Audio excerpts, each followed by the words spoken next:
tardes. Mi nombre es Amaury Hoyos Jiménez, estudiante de quinto semestre de Derecho de la Universidad Fundación Universitaria Popayán. El tema que voy a hacer referencia el día de hoy es el divorcio en Colombia, ya que es un tema trascendental e importante. Entonces, para comprender la institución jurídica del matrimonio, en primer lugar debemos decir que el matrimonio se ha definido de conformidad con el artículo 113 del Código Civil como un contrato solemne. Entonces, como en todo contrato, surgen unas obligaciones y por consiguiente el incumplimiento de estas, en este caso por parte de sus consortes, pues hace que el vínculo de estos deba terminar, dando paso sí al proceso del divorcio. ¿Pero qué se entiende por divorcio? Entonces digamos que el divorcio es una ruptura de ese video. ¿Pero qué se entiende por divorcio? Entonces digamos que el divorcio es esa ruptura de ese vínculo matrimonial, bien sea que éste se haya celebrado de manera civil o religiosamente. En ambos casos, estos debieron ser registrados para que cumplan efectos en nuestro país. Entonces, cuando se decreta el divorcio de un matrimonio civil, los excónyuges tienen esa posibilidad de volverse a casar, ya sea por el rito civil o por el rito católico. Pero cuando se decreta la cesación de efectos civiles, el matrimonio religioso, estos excónyuges se pueden volver a casar, pero solo por el rito civil, no por el rito católico. En Colombia existen dos clases de divorcio.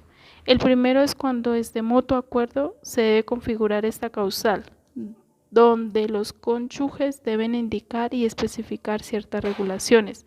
Dado el caso que exista de por medio menores de edad, entonces se debe regular acerca de cómo va a ser el tema de los alimentos, la custodia del menor, la regulación de las visitas, salud, educación, etc. Para este trámite se requiere de un poder donde se faculte al apoderado para que éste lo represente en dicho trámite, acompañado de los registros civiles de nacimiento de cada uno de los cónyuges y de los hijos menores si los hay, y el registro civil de matrimonio de los cónyuges.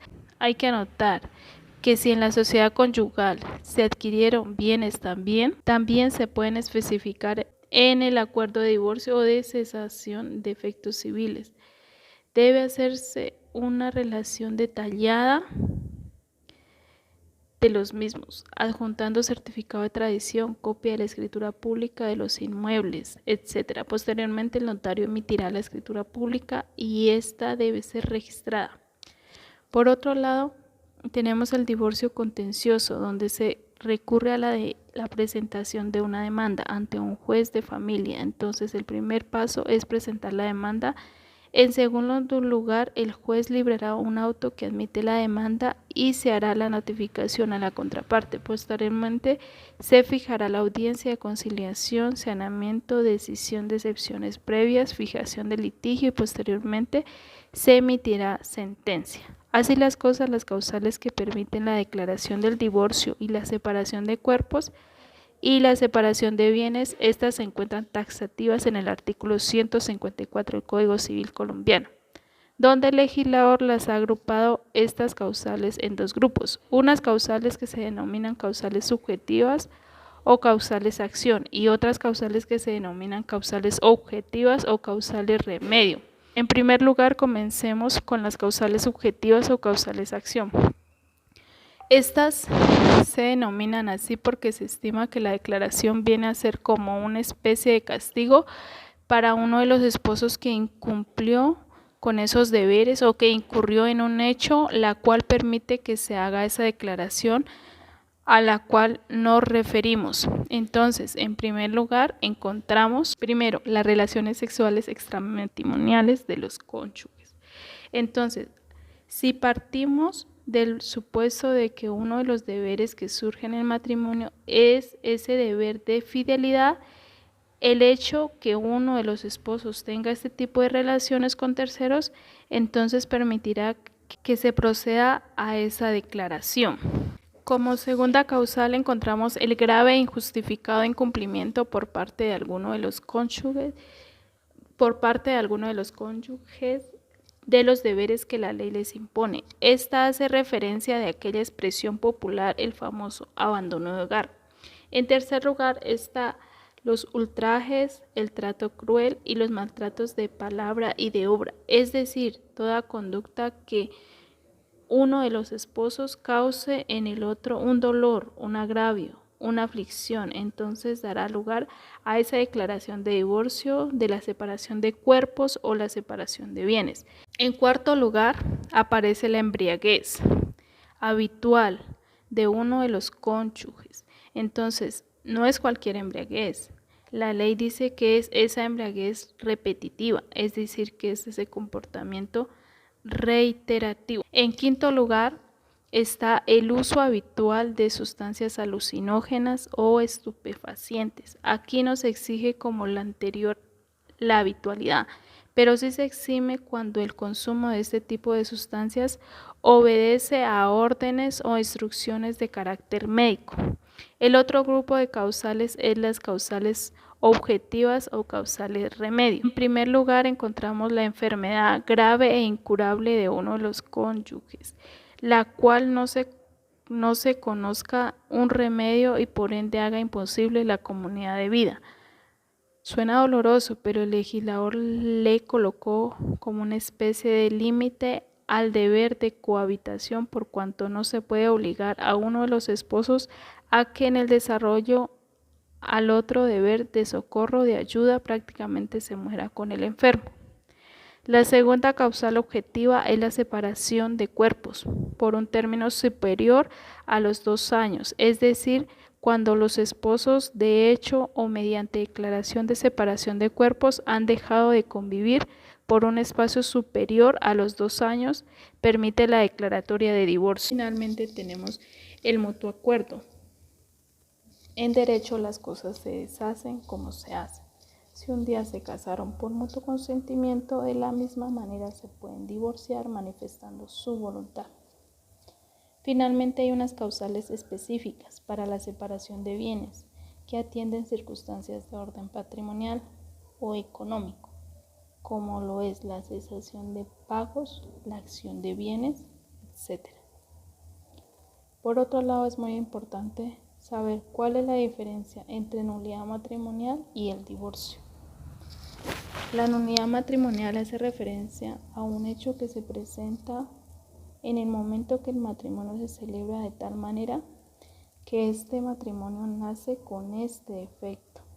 Y es así como la ley le reconoce la virtud de eliminarlo de la vida jurídica, ese matrimonio, y por lo tanto, este matrimonio dejaría de producir efectos.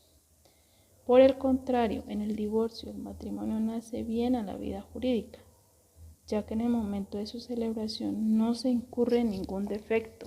De tal manera, repito, el matrimonio nace bien. Otra cosa distinta es que en el desarrollo de la vida matrimonial, alguno de los esposos incurre en un hecho el cual permite que ese matrimonio termine.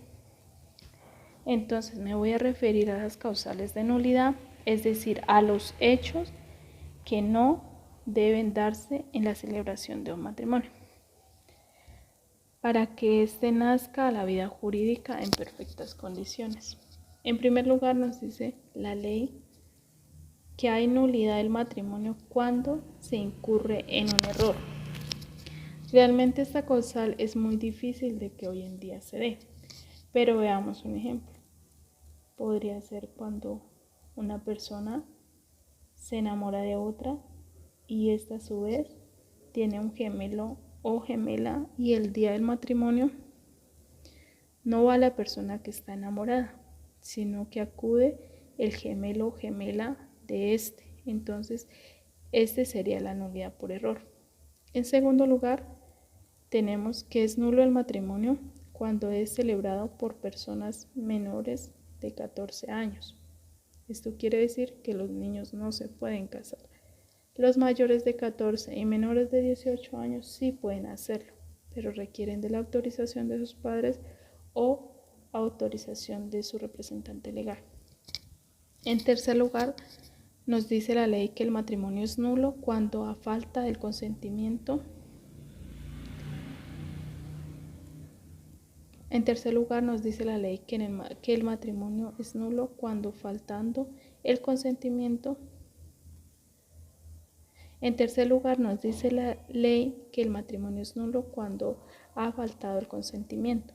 Pero en realidad no es que haya faltado el consentimiento, sino que se refiere a las personas que en el momento de celebrar el matrimonio no comprenden la trascendencia de este, no comprenden qué es lo que están haciendo. Entonces, si estas no comprenden, este matrimonio es nulo. La siguiente causal hace referencia a la incompetencia del juez. Los matrimonios civiles, cuando se celebran ante un juez, deben llevarse a cabo ante un juez civil municipal o el juez civil de pequeñas causas o el juez promiscuo municipal. Esto depende de ciertas circunstancias. Entonces, si el matrimonio se desarrolla ante un juez distinto, este matrimonio será nulo. La siguiente causal es la relativa al conyugicidio. Cuando hay conyugicidio, cuando una persona para poderse casar mata a su actual esposa o esposo. Por ende, la ley dice que este matrimonio es nulo y no es saneable. También es nulo cuando se celebra entre parientes consanguíneos, ascendientes o descendientes sin importar el grado. Es decir, uno no se puede casar ni con la mamá, la abuela, la bisabuela, así como tampoco con la hija, con la nieta, con la bisnieta. Asimismo es nulo cuando se celebra el matrimonio entre hermanos. Por otro lado, es nulo el matrimonio cuando se celebra con padres. Por otro lado, es nulo el matrimonio cuando este se celebra con padres adoptantes e hijos adoptivos.